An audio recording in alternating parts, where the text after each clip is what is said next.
तर जय शिवराय मंडळी, आजचा प्रश्न आहे what is difference between method overloading and method overriding.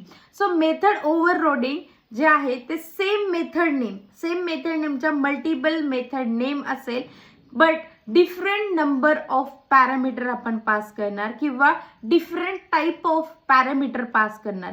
आणि मेथड ओव्हरलोडिंग हे सेम क्लासमध्ये अचीव केलं जातं. नेक्स्ट आहे मेथड ओव्हररायडिंग काय. सो मेथड ओव्हररायडिंग अचीव करण्यासाठी आपल्याला पॅरेंट क्लासच्या मेथडला चाइल्ड क्लासमध्ये यूज करता येतं. सेम नेम राहतं, सेम नंबर ऑफ पॅरामीटर्स पण राहतं. तर ओव्हररायडिंग मध्ये पॅरेंट चाइल्डचा कन्सेप्ट आहे, मेथड ओव्हरलोडिंग मध्ये सेम क्लासमध्ये आपण त्याला यूज करू शकतो.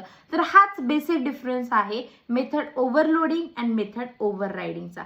मेथड ओव्हरलोडिंगलाच आपण कंपाइल टाइम पॉलिमॉर्फिझम म्हणणार आणि मेथड ओव्हररायडिंगलाच आपण रन टाइम पॉलिमॉर्फिझम म्हणणार. तर अशाच व्हिडिओसाठी आपल्या चॅनलला सबस्क्राईब आणि फॉलो करून घ्या. भेटूया नेक्स्ट व्हिडिओमध्ये. Till that keep learning and keep exploring. धन्यवाद.